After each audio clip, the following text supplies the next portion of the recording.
Je ne sais même pas si je dois faire cette vidéo parce que en se disant que un jour, à un moment donné de sa vie, on a été désespéré et que ça s'est vu, on a simplement un peu honte. Mais je me suis dit qu'il m'a fallu du temps pour faire la différence entre s'investir et paraître désespéré.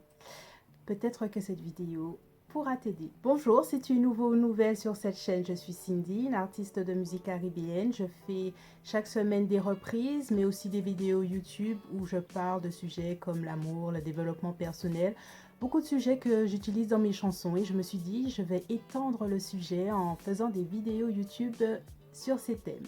Donc si tu n'es pas encore abonné, abonne-toi, active les notifications, partage, commente, parle-en autour de toi si cette chaîne te plaît. Et nous voilà pour les 11 signes que tu es désespéré en amour. N'aie pas honte, n'aie pas honte. J'ai été comme ça, donc regarde cette vidéo en cachette, tu vois. Mais connais les signes, c'est le plus important. Alors, une copine s'est décidée à prendre en main ma vie sentimentale puisqu'elle ne comprenait pas pourquoi j'étais célibataire et elle a décidé de me présenter un de ses amis. Bon, moi je me suis dit ok, j'ai rien à perdre, donc voilà. On a commencé à discuter au téléphone, bon ça allait sans plus, hein, je me suis dit bon voilà. Et puis un jour, on a été au resto. Ben, ça s'est bien passé, on a discuté, on avait des points communs comme la musique, les bons restos, la gastronomie, des trucs comme ça. Et je me suis dit, bon ben voilà, s'il se passe quelque chose c'est bien, s'il se passe pas quelque chose, bon voilà. Mais au fond de moi, je me disais, bon, c'est plutôt bien s'il se passe quelque chose, quoi. Donc, voilà, on se quitte après le resto. Et puis, durant 5 jours, j'ai plus entendu parler de lui. Alors, je me suis dit, est-ce qu'il m'a ghosté? D'ailleurs, j'ai fait une vidéo sur les gens qui ghostent. Tu pourras le voir en lien. Je me suis dit, non, il m'a pas ghosté. Ça n'arrive pas encore. Et 5e, 6e jour, message de monsieur, un message de monsieur, et je me suis dit, bon, ben, ok. Mais, petit conseil, si quelqu'un revient après 5 jours de silence, toi, tu ne sautes pas dessus, tu réponds pas au bout de 5 minutes à la personne, tu fais comme si, genre, tu es occupé, que tu as ta vie à faire. Non, non, pas du tout ce que j'ai fait. J'ai répondu au bout de 5 minutes, comment vas-tu? Ça fait longtemps, je n'ai pas entendu parler de toi. Premier signe de désespoir. En 5 minutes, il me dit, vas-y, tu es libre là maintenant, on peut aller dîner, on peut aller faire quelque chose. Deuxième signe de désespoir, je lui ai dit oui. Alors, petit conseil encore, tu n'as pas son temps. Si monsieur est libre maintenant, ou madame, hein, c'est la même chose, maintenant et que vous n'avez pas arrangé un rendez-vous de façon concrète, toi, tu n'es pas libre. Tu n'es pas libre, tu n'as pas son temps. Donc, j'avais déjà 2 signes de désespoir. Donc, je lui ai dit oui, vas-y, on y va. On y va, quoi. Alors, rebelote, hein, ça va. C'est pas extraordinaire, mais bon, on s'entend. Donc, j'appelle ma pote et je lui dis ouais, bon, ça fait le deuxième dîner que je fais avec l'ami que tu m'as présenté. Bon, il est sympa. Et vous savez quoi? Il a encore disparu. Je me suis dit, mais c'est bizarre quand même, hein? Il disparaît. Et 2 semaines après, il réapparaît. Et là, je me suis dit, non mais attends. Je sais que je suis désespérée, mais tu vas pas revenir tous les 4 matins dans ma vie et disposer de mon temps comme tu en as envie. À un moment, il faut savoir dire stop. Et c'est ce que j'ai fait. Et je me suis dit, il faut savoir distinguer, il faut savoir voir les moments où tu es désespéré et où ça va pas. Voici les 11 signes de désespoir que tu dois savoir avant de franchir ce cap, cette étape, cette ligne infime du désespoir en amour. Signe numéro 1, tu tombes trop vite. Si au bout du premier ou deuxième rendez-vous, tu t'entends déjà te projeter dans des projets avec quelqu'un, c'est que c'est déjà un signe de désespoir.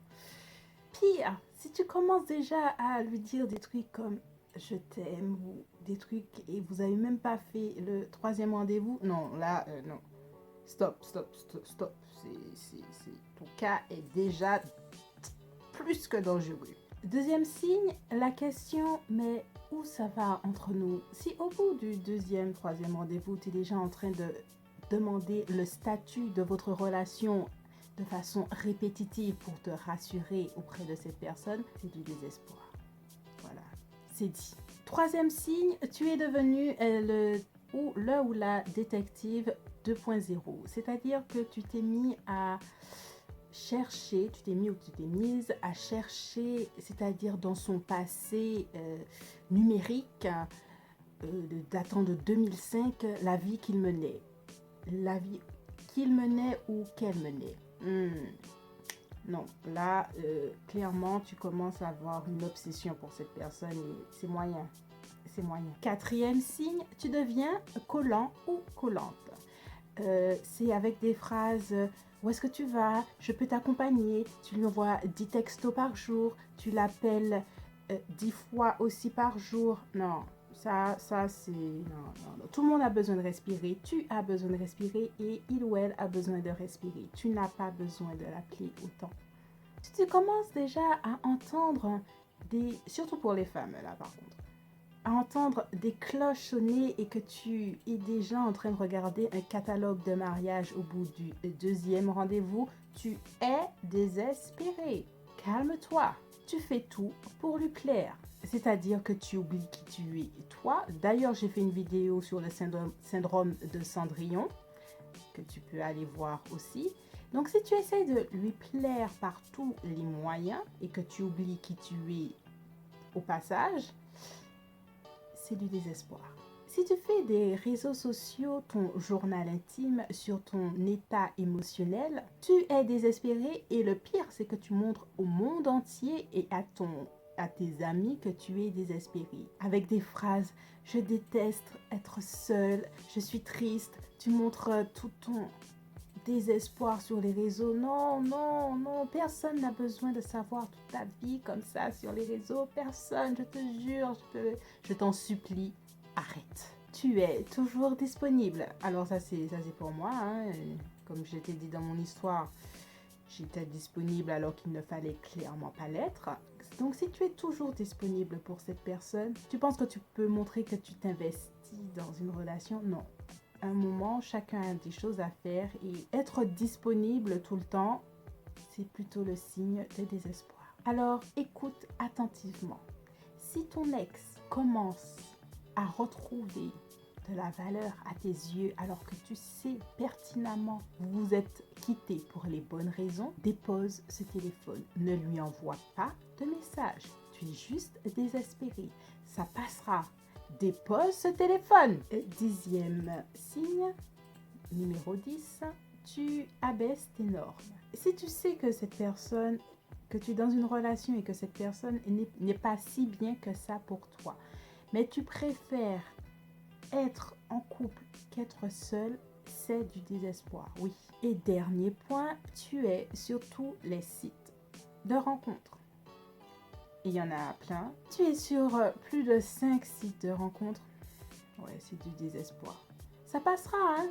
Mais il faut savoir que c'est du désespoir. Bon, voilà. Cette vidéo, c'est entre toi et moi. C'est entre nous. Tu n'es pas obligé de le dire. Tu peux le regarder discrètement. Bon, partage quand même, hein? Voilà, tu peux partager quand même. Pour aider d'autres personnes qui, comme toi, vivent les mêmes choses. Nous vivons les mêmes choses. Donc, tu peux t'abonner, partager, commenter. Je ne te jugerai pas. Je serai là pour toi. T'inquiète pas. Je te remercie de m'avoir écouté. À bientôt pour de nouvelles vidéos ou de reprises ou de sujets de développement personnel. Et puis, n'oublie pas, le désespoir, c'est passager. I'm so tired of all of your lies.